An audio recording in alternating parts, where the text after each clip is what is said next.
So let's go through the exercise that you just get graded on. So this is for the third counting and combinatorial class. Let's go through some of the homework exercise. So the first question is this.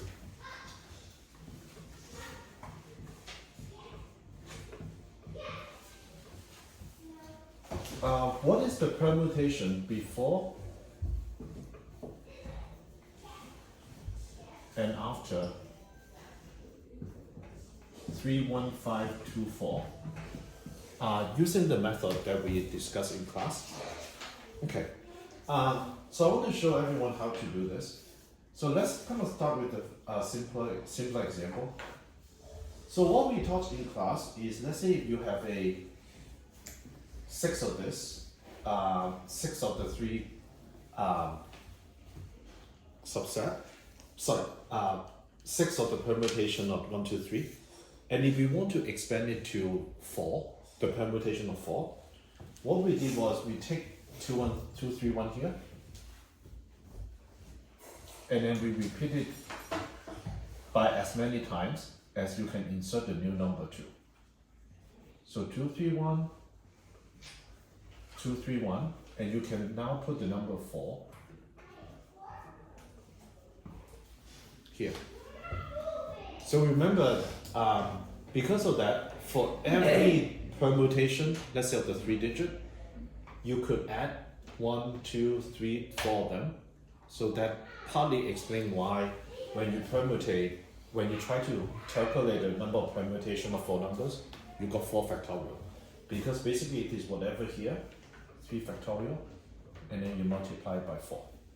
Okay. Now the question didn't ask you to get everything. It basically asks 31524, what is the before and after?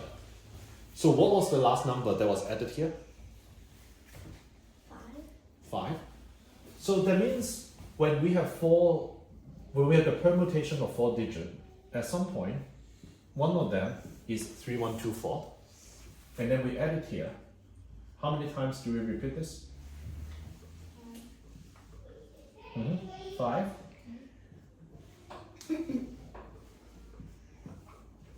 Because there are 5 possible locations for the new number 5, and we put them here. And this 31524 is this one. So the before and after is basically this and this.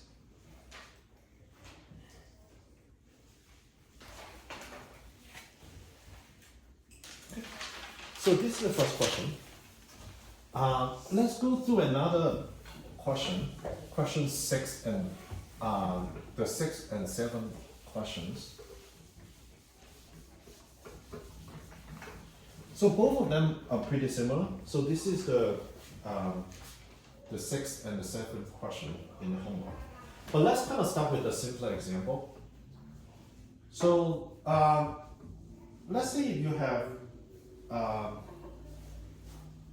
1, 2, 3, 4, 5.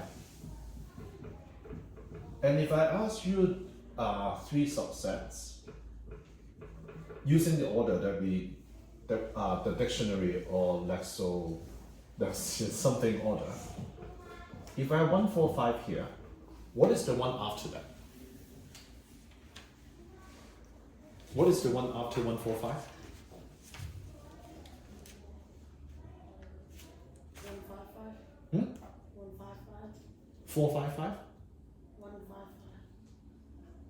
155. 455? 155?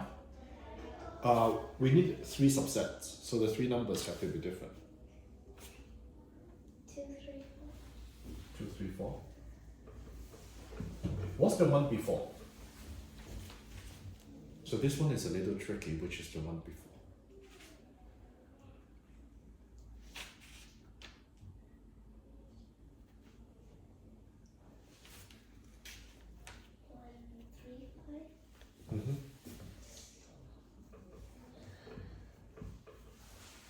Can I get a show of sign? Like once we tell you the answer is 135, do you get why 135? The next one is 145.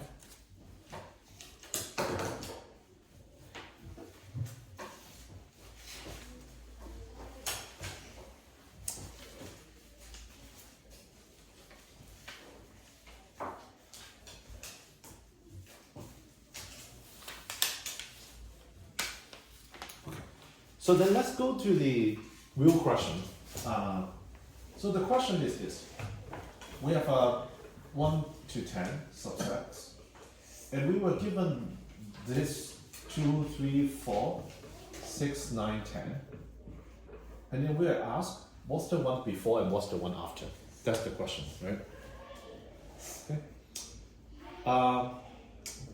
There's a reason why I picked this one. Is if I cover the 2, 3, 4 for a second, imagine this is the last five numbers of 6 to 10. This is essentially the first, the fourth, and the fifth number in 6 to 10.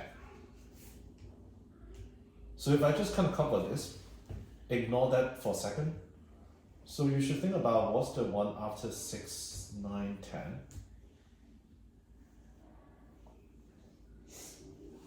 And that would be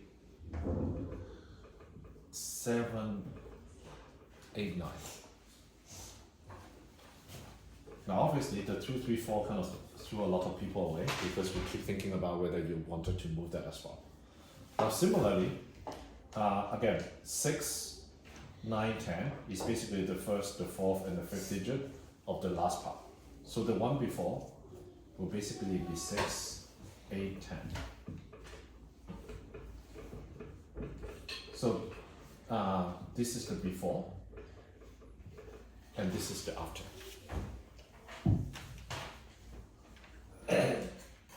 Okay. So the last one is pretty similar.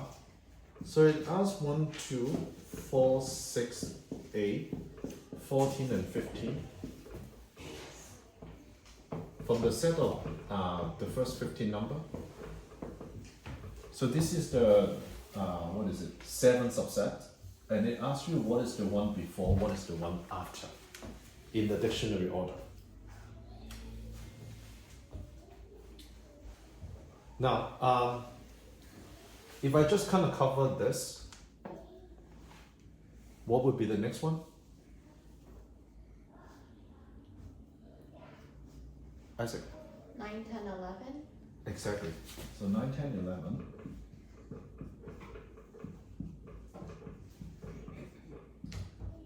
Now, before is always a little bit trickier on this one. Anyone want to try? What's the one before? 8, 13, 15. 8.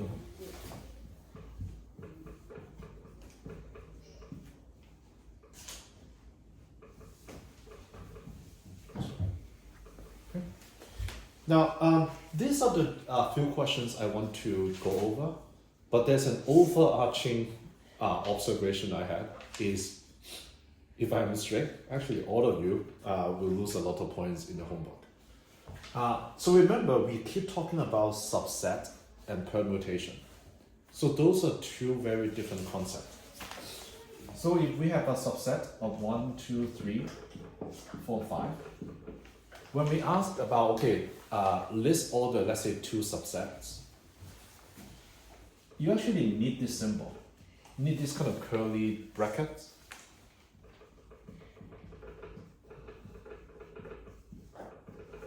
Like this, and so forth. Okay. Now, some of you basically do this curly bracket for the whole homework. So for the part where the question was subset, you were correct. Now, there are some questions that ask about permutation. For example, there's a question about, okay, write all the 3 permutations. Let's say 1, 2, 3. And there's should be 1, 3, 2, 2, 1, 3, etc. Now for this one, actually it does not make sense for us to write 1, 2, 3 and 1, 3, 2. Because remember, if we are talking about a subset, actually these two are the same. So in set, we don't talk about ordering. So that means for all the questions that were about subset, we should have used the curly bracket. And for the ones that are talking about permutation, you actually should not use this curly bracket and should just write 1, 2, 3.